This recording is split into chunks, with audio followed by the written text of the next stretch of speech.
Assalamualaikum warahmatullahi wabarakatuh. Selamat datang pada video pembelajaran program pendidikan kesetaraan paket C PKBM Gandhisena pada mata pelajaran Sejarah kelas 10. Pada video kali ini kita akan membahas mengenai modul 4 yang berkaitan dengan Islam Nusantara, Unit 1, Bangsa Pembawa Islam ke Nusantara. Berikut pembahasannya.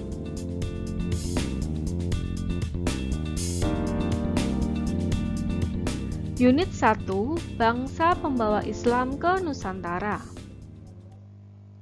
Sebuah ideologi, sebuah kepercayaan tidak datang begitu saja. Selalu ada yang membawa atau yang menyebarkan. Begitu juga dengan agama Islam yang ada di Indonesia. Seperti yang telah kita ketahui bersama, bahwa Islam muncul pertama kali di Arab dan diajarkan serta disebarkan secara langsung oleh Nabi Muhammad SAW. Melihat letak geografis Indonesia yang jauh dari Arab, lantas bangsa manakah yang membawa Islam ke Indonesia? Berkaitan dengan pembawa agama Islam ke Indonesia, belum diketahui pasti bangsa yang membawa ke Nusantara. Tahun pertama kali Islam masuk serta tokoh yang membawanya.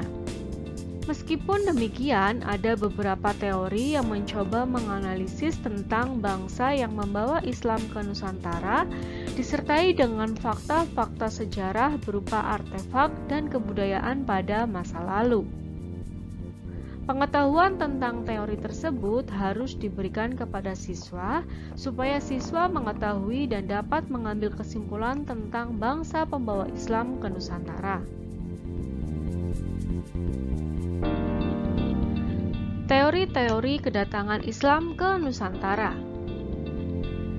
Yang pertama, teori anak benua India atau wilayah India sampai dengan Bengal. Bunyi teorinya adalah Islam di Nusantara berasal dari Muslim India, yaitu Gujarat, Malabar, dan Bengal.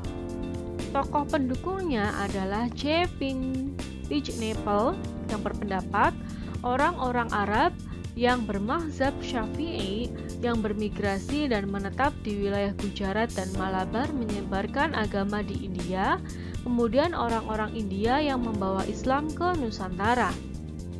Tokoh berikutnya ada Snowhorn Jones. Pendapatnya adalah Islam telah kuat di beberapa kota pelabuhan di India pada perdagangan yang telah beragama Islam menjadi perantara perdagangan antara Nusantara dan Timur Tengah. Mereka datang ke Nusantara sebagai pedagang dan menyebarkan Islam di Nusantara. Selanjutnya tokoh Maukyut. Pendapatnya adalah artefak berupa batu nisan yang ada di Pasai, kawasan utara Sumatera, khususnya bertanggal 17 Zulhijjah 831 Hijriah atau 27 September 1428 Masehi. Batu nisan yang ditemukan di makam Maulana Malik Ibrahim. Kedua jenis batu nisan memiliki bentuk yang sama dengan batu nisan yang ada di Gujarat, India. Tokoh selanjutnya yaitu ada Fatimi. Artefak berupa batu nisan yang ada di Pasai, kawasan utara Sumatera, khususnya bertanggal 17 Zulhijjah 831 Hijriah atau 27 September 1428 Masehi. Batu nisan yang ditemukan di makam Maulana Malik Ibrahim. Kedua jenis batu nisan tersebut berasal dari Bengal. Tokoh berikutnya ada Marison. Islam berasal dari Coromandel dan Malabar karena persamaan mazhab dengan Islam di Nusantara. Sebelum tahun 698 Hijriah atau tahun 1297 Masehi, Raja pertama Samudra Pasai meninggal. Wilayah Gujarat rajanya masih beragama Hindu.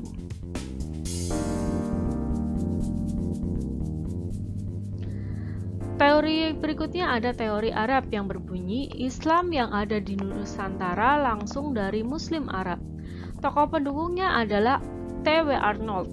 Pendapatnya, pada abad 7-8 Masehi, Para pedagang Arab yang terdapat di Coromandel, Malabar telah mendominasi perdagangan di wilayah tersebut dan menjadi sentral perdagangan Arab dengan Nusantara. Pada masa itulah mereka menyebarkan Islam ke Nusantara. Tokoh berikutnya ada Crowd. Pendapatnya adalah Islam di Nusantara memiliki persamaan mazhab dengan di Mekah, yaitu Syafi'i. Tokoh berikutnya ada Buya Hamka. Pendapatnya adalah gelar Raja Samudra Pasai sama dengan gelar Raja di Arab, yaitu Al-Malik, sedangkan di India menggunakan gelar Khan. Teori berikutnya adalah teori Persia yang berbunyi, Islam di Nusantara berasal dari orang Muslim Persia. Tokoh pendukungnya yang pertama ada Husain Jayadiningrat yang berpendapat bahwa tradisi peringatan 10 Muharram di Nusantara berasal dari Persia. Ajaran Al-Hajj atau tokoh Sufi memiliki kesamaan dengan ajaran Syekh Siti Jenar. Tokoh berikutnya ada Mu'ayas yang berpendapat kata Pasai berasal dari kata Persia.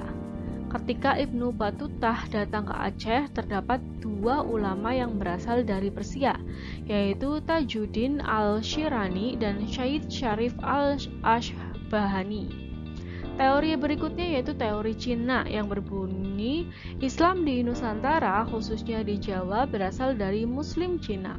Tokoh pendukungnya ada Sumanto Al-Qurtubi yang berpendapat bahwa pada abad ke-9 banyak orang Muslim Cina di Kanton yang mengungsi ke Jawa karena ada penumpasan penduduk Muslim Cina oleh Huan Chou. Terdapat unsur-unsur arsitektur Cina di bangunan masjid.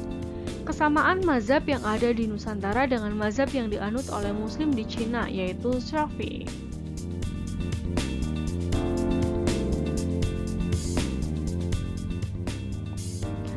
Penugasan. Membuat infografis berupa peta tentang bangsa-bangsa pembawa Islam ke Nusantara. Tujuan yang diharapkan setelah Anda mengerjakan tugas ini adalah yang pertama, memiliki pengetahuan tentang bangsa-bangsa yang memungkinkan menyebarkan Islam ke Nusantara. Yang kedua, menyadari bahwa pada dasarnya semua bangsa dari berbagai negara adalah saudara. Yang ketiga, melatih keterampilan dalam menyajikan data dalam bentuk gambar. Media. Yang pertama, kertas plano atau manila, pensil warna,